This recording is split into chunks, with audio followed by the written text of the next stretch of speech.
अस्सलाम वालेकुम, मैं नूर कादिर मेविन फार्म से आप दोस्तों को वेलकम करता हूं अपने इस प्लेटफॉर्म पे। First of all I am very sorry, मैं एक बड़े लंबे टाइम पीरियड से आप लोगों के साथ आउट ऑफ टच हूं, वीडियोस नहीं बना पा रहा हूं।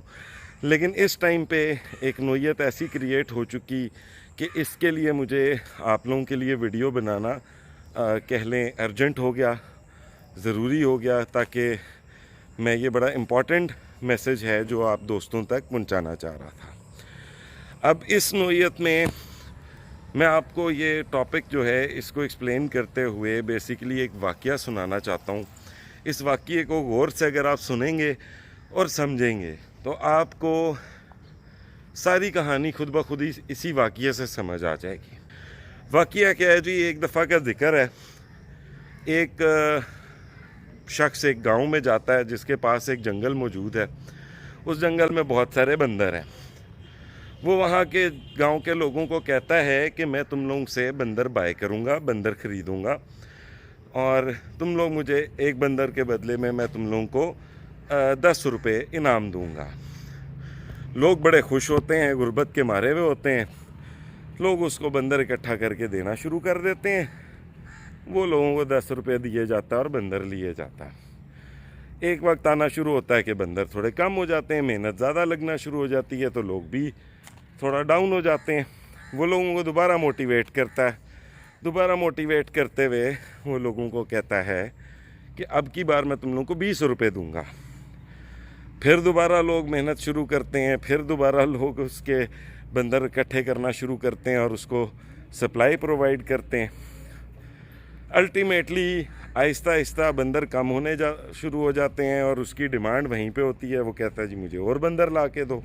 आहिस्ता आहिस्ता वो प्राइस भी राइज़ करता चला जाता है।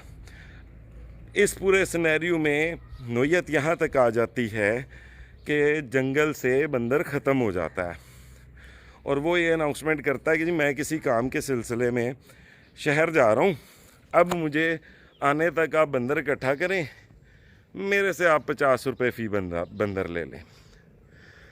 लोग सर पकड़ कर बैठ जाते हैं कि अब तो अमाउंट बहुत बड़ी है, लेकिन अब बंदर ही नहीं है जंगल में, कहाँ से इकट्ठा करें।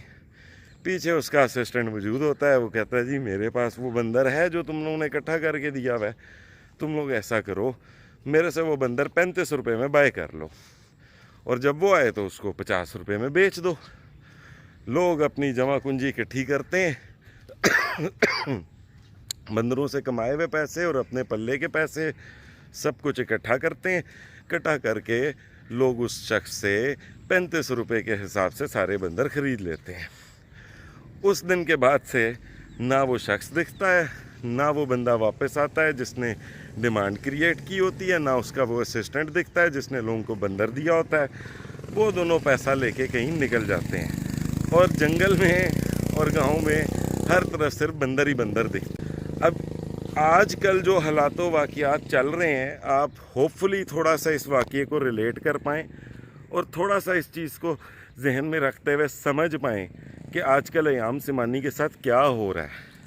अयाम सिमानी इंडोनेशियन, अयाम सिमानी ब्लैक टंग, अयाम सिमानी यूरोपियन, इसके नाम पे आजकल क्या कहानी चल रही है, कैसे इसके की डिमांड को क्रिएट किया जा रहा है।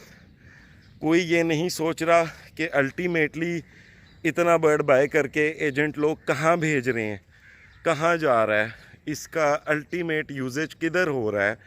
या तो आपके पास बहुत मैसिव एक्सपोर्ट ऑर्डर्स हों, यहाँ आप शिपमेंट्स कहीं एक्सपोर्ट कर रहे हों, या आप कहीं पे कंजम्पशन में इस्तेमाल करवा रहे हों, या यहाँ पे कोई उनकी मेडिसिन्स बनना शुरू हो गई हों।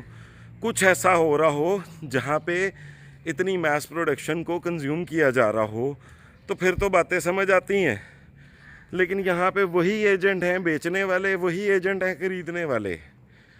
तो अल्टीमेटली मुझे ये दिखता है कि इस फैंसी पोल्ट्री की मार्केट में बंदर ही बंदर रह जाएंगे और बाकी जो लोग हैं वो पैसा लेके निकल जाएंगे।